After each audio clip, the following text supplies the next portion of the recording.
La conférence de presse tenue ici à Kinshasa par l'envoyé spécial d'Obama, Russ Feingold, défraie la chronique ici à Kinshasa ou en République démocratique du Congo. Alors nous l'attaquons avec la prospérité qui écrit élection en RDC 2016. Russ Feingold insiste sur la présidentielle. On quitte le potentiel pour l'objectif qui reprend la même information avec ce titre présidentiel 2016 Washington tranche. Et enfin, on prend le potentiel qui relaie la même information élection en RDC Russ Feingold. Les USA vont financer la présidentielle. Voilà tout pour les titres, mesdames, messieurs, bienvenue à cette revue de presse. Bonsoir, la prospérité ouvre cette revue de presse avec cette exclamation élection en RDC 2016. Russ Feingold insiste sur la présidentielle. Au journal de poursuivre, l'envoyé spécial de Barack Obama dans la région des Grands Lacs est arrivé hier, lundi 9 février 2015 à Kinshasa.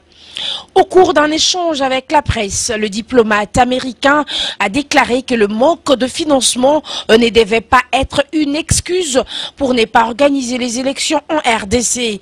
Les États-Unis, a-t-il informé, font en sorte qu'ils soient parmi les premières puissances à pouvoir soutenir la tenue d'élections au Congo-Kinshasa. À cet effet, a-t-il révélé, son pays a déjà décaissé 20 millions de dollars américains.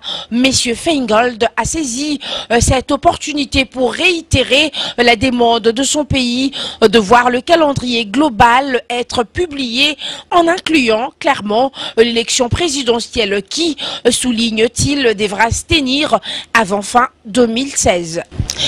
Dans le même registre, l'objectif s'exclame aussi présidentielle 2016, Washington tranche. Au journal d'argumenter, les pays de l'oncle Sam a enfin tranché. L'élection présidentielle en RDC devra avoir lieu avant fin 2016, a indiqué l'envoyé spécial des États-Unis d'Amérique dans la région de Grands Lacs, Russ Feingold, lundi 9 février au cours d'une conférence de presse à Kinshasa. Ce diplomate américain a précisé que son gouvernement a déjà débloqué 20 millions de dollars américains pour la tenue de la présidentielle en RDC dans les délais constitutionnels. C'est que nous recommandons à la RDC concerne également tous les pays de la région. Il n'y aura pas d'excuse de ne pas vouloir organiser les élections par manque de fonds. Nous nous battons pour que les États-Unis soient parmi les premières puissances à soutenir la tenue des élections en RDC, a souligné Russ Feingold devant un parterre de journalistes à l'ambassade des USA à Kinshasa.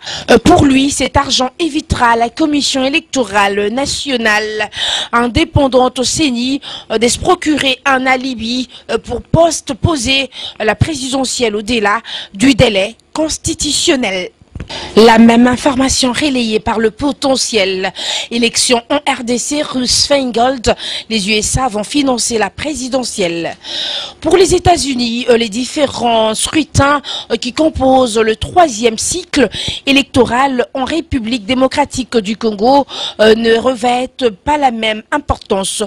Russ Feingold l'a déclaré lors de la conférence de presse tenue hier lundi 9 février à Kinshasa. L'élection la plus importante aux yeux de Washington reste la présidentielle parce que son délai est constitutionnel arrêté dans la loi fondamentale.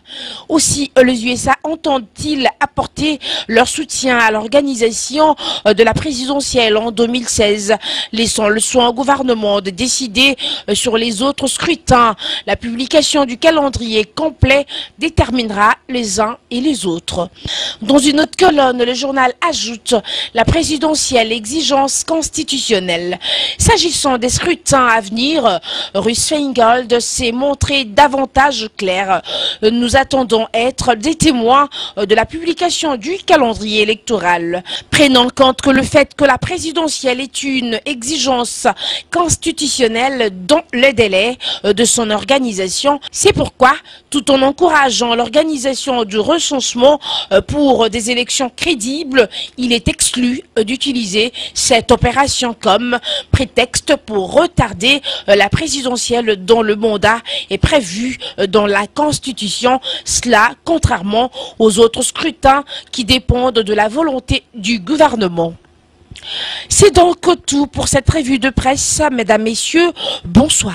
Ainsi donc, nous mettons terme à cette revue de presse. Merci à vous, mesdames, messieurs, de l'avoir écouté. Merci à tous ceux qui nous suivent dans Congo Yassika et merci à ceux qui nous suivent dans locoleacongo.com.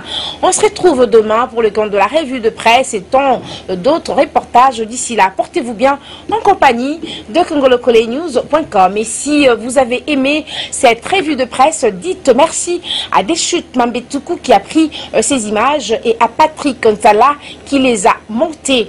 On se retrouve demain. Je vous aime beaucoup. Merci.